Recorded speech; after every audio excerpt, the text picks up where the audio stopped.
पुन्हा एकदा मनपूर्वक स्वागत. आपण ऍग्रीकल्चर असिस्टंट PYQ सिरीजला स्टार्ट केलं आहे. ओके, जर तुम्ही मागचे 2 व्हिडिओ बघितले नसेल तर तुम्ही एकदा बघून घ्या, म्हणजे आपल्याला एक आयडिया येईल की जी अपकमिंग ऍग्रीकल्चर असिस्टंट जी एक्झाम आहे त्यामध्ये कशा पद्धतीचे क्वेश्चन हे येऊ शकतात, आणि जिथं काही कन्सेप्ट आहे ते सुद्धा आपण छान एक्सप्लेन केलेले आहे. आज आपण आपल्या डे 3 थर्ड सेशनला स्टार्ट करणार आहोत.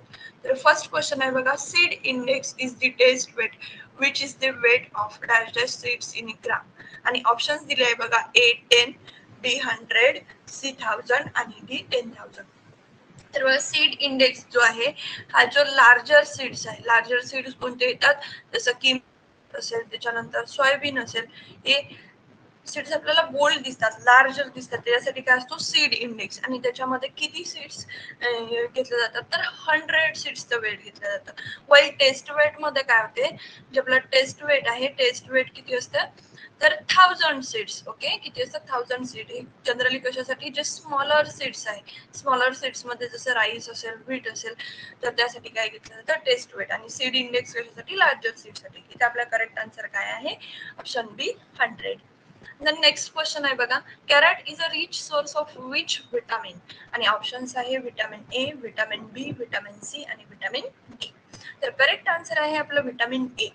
जर आपल्याला क्वेश्चन असा आला की विटामिन ए चा रिचेस्ट सोर्स कोणता आहे, तर कोणता आहे, मँगो. लक्षात ठेवायचं आहे. त्याची व्हॅल्यू किती आहे, 4800 IU पर mg. ओके, एवढं जे विटॅमिन ए जे आहे ते कशामध्ये असते, मँगो मध्ये. फर्स्ट नंबर कोणाचा लागतो, मँगो. देन आहे पपया, देन नेक्स्ट येतो विटामिन बी. विटामिन बी हे कशामध्ये असतं, रेटिनॉल वगैरे जे कॅशूनट मध्ये आपल्याला पाहायला मिळतं. कॅशूनट नंतर विटामिन B2 रिच सोर्स कोण आहे, बेल. ओके, विटामिन सी मध्ये जे फ्रुट्स किंवा व्हेजिटेबल आपल्याला खायला आंबट लागतात, ते कशामध्ये येतात, विटामिन बी. सगळ्यात जास्त विटामिन बी विटामिन सी कशामध्ये आहे, सगळ्यात जास्त बार्बाडोस चेरीमध्ये. ओके, बार्बाडोस चेरी जे आहे, त्याच्यानंतर आवळा. आणि विटामिन डी चा एक सोर्स तुम्हाला माहिती आहे कोणता, सनलाइट. याचा सोर्स आपल्याला लक्षात ठेवायचा आहे. आणि याच्यामुळे होणाऱ्या डिफिशियन्सी, म्हणजे जे काही याच्या डिफिशियन्सी मुळे जे काही होणारे आजार आहेत ते आपल्याला लक्षात ठेवायचे आहेत. जर क्वेश्चन आला, समजा घुमून फिरून क्वेश्चन विचारतील, तर क्वेश्चन हा यावरतीच येऊ शकतो. देन नेक्स्ट आहे बघा, नेक्स्ट क्वेश्चन आहे बघा, cultivation of same crop year after year is called as. आणि ऑप्शन्स आहे बघा, ए रिले क्रॉपिंग, बी रतून क्रॉपिंग, सी सिक्वेन्शियल क्रॉपिंग आणि डी मोनोक्रॉपिंग. तर बघा, रिले क्रॉपिंग मध्ये काय केलं जातं की पर्टिक्युलर हे क्रॉप आहे. ओके, आता पर्टिक्युलर क्रॉप आपण इथं पेरलेला आहे आपल्या या प्लॉट मध्ये. तर काय केलं जातं, याची हार्वेस्टिंग होण्याआधीच दुसरं क्रॉप जे आहे याच्यामध्ये सो केला जातो. ओके, याच्यामध्ये दुसरे क्रॉप यामध्ये सो केला जातो, त्याला काय म्हणतो आपण, रिले क्रॉपिंग. पण आपल्याला क्वेश्चन काय विचारलाय की same crop year after year, तर रिले क्रॉपिंग होईल का, तर नाही. रिले क्रॉपिंग मध्ये आपण काय करतो, किंवा हार्वेस्टिंग, व्हाईट बिफोर हार्वेस्टिंग काय करतात, जे काही आपलं प्रिसिडिंग क्रॉप आहे त्याची सोविंग करून देतात. ओके, देन आहे रतून क्रॉपिंग. रतून क्रॉपिंग म्हणजे काय, जनरली हे कशामध्ये फॉलोड केले जाते, शुगर केन आणि ब्रिंजल मध्ये. शुगर केन, ब्रिंजल, कॉटनही घेतात रतून क्रॉपिंग. तर यामध्ये काय होते की एक पर्टिक्युलर आपण क्रॉप हे ग्रो केलेला आहे, हेच क्रॉप आता याचा पूर्ण हार्वेस्टिंग पिरियड संपला, त्यानंतर काय करतात, परत त्याला फर्टिलायझर अप्लाय करून, फर्टिलायझर किंवा इन्सेक्टिसाइडचा स्प्रे असेल, इन्सेक्टिसाइड, फर्टिलायझर, त्याला न्यूट्रिएंट देऊन परत रिग्रोथ करतात त्याची. परत काय करतात, त्याला रिग्रोथ करतात. त्याला काय म्हणतो आपण, रतून क्रॉपिंग. आपल्याला काय विचारलंय, same crop year after year, तर रतून क्रॉपिंग सुद्धा होणार नाही. Okay, then sequential cropping. Sequential cropping मध्ये काय होतं की सीझन वाईज, आता पर्टिक्युलर हा तुमचा 1 हेक्टरचा प्लॉट आहे, तर याच्यामध्ये खरीप सीझन मध्ये समजा पर्टिक्युलर तुम्ही ग्रीन ग्राम घेतला, तर रब्बी सीझन मध्ये याच्यामध्ये काय घेतलं जातं, समजा आपण घेऊ हरभरा वगैरे पेरला जातो. आणि झेड क्रॉप म्हणजे आपलं समर सीझन मध्ये याच्यामध्ये वॉटरमेलन घेतलं जाते. तर याला काय म्हणतो आपण sequential cropping.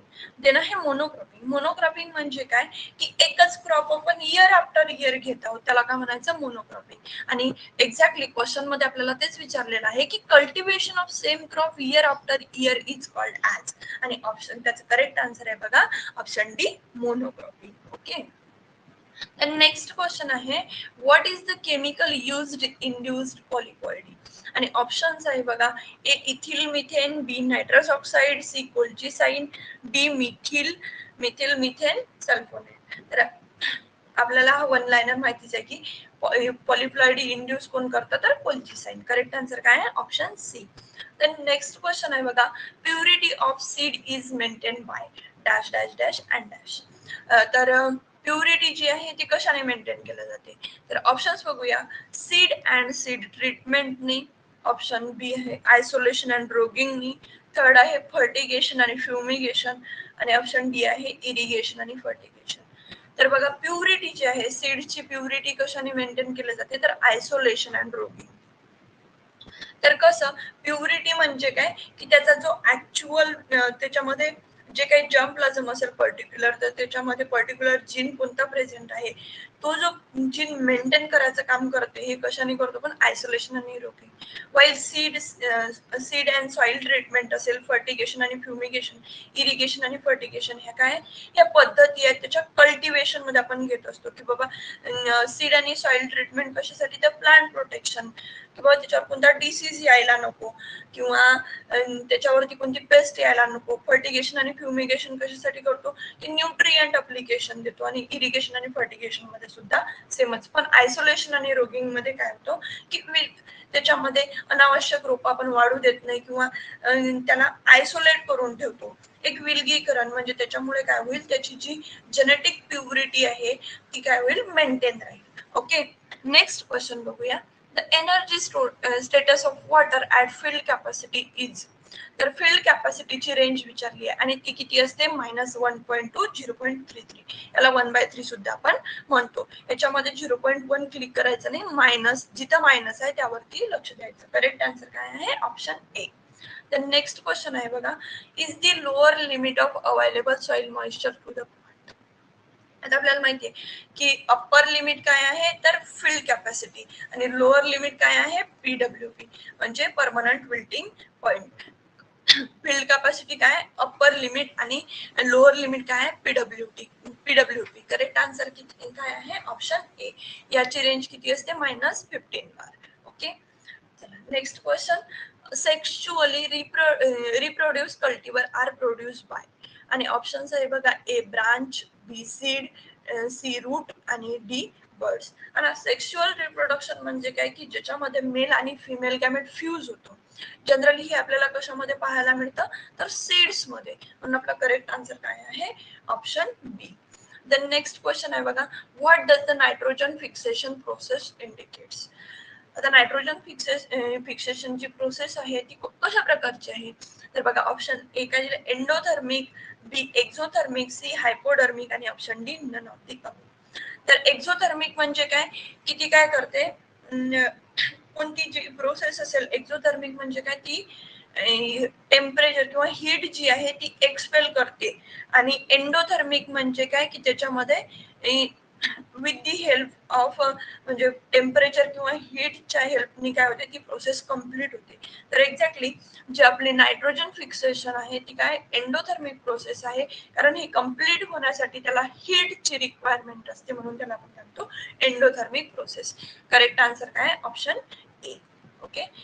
The next question आहे बघा tensiometer can accurately measure soil moisture tension up. तुम्ही एक बघितलं असेल जर तुम्ही आपली series first lecture second lecture जर बघितले दोन्ही जर लेक्चर बघितले असेल तर त्यावरती जनरली जो क्वेश्चन आलेला आहे ॲग्रोनॉमी मधून तो कशावरती आहे तर व्हेरियस इन्स्ट्रुमेंट्स की पर्टिक्युलर इन्स्ट्रुमेंट कशासाठी यूज होते, कोणते इन्स्ट्रुमेंट कशासाठी यूज होते. ओके. आणि त्याची व्हॅल्यू काय आहे यावरती क्वेश्चन हा आलेला आहे. तर टेन्शिओमीटरची व्हॅल्यू काय आहे soil moisture up to 0.85 ATM. Okay 0.85 ATM bar पर्यंत, ओके, आपण याला बारही म्हणतो, बार पर्यंत जे आहे टेन्शिओमीटर यूज आपण करू शकतो. आणि हे अप्लिकेबल नाहीये क्ले सॉइल साठी. कशासाठी अप्लिकेबल नाहीये? क्ले सॉइल साठी. एक्झाम पॉइंट ऑफ इम्पॉर्टंट आहे, तुम्हाला हा पॉइंट लक्षात ठेवायचा आहे. इथं आपली जे आजचे जे काही क्वेश्चन होते ते संपलेले आहे. जर आणि उद्या आपण जी आपली नेक्स्ट सिरीज आहे ती कंटिन्यू करून घेऊया. Okay, don't forget to like, share and subscribe. Okay, thank you so much.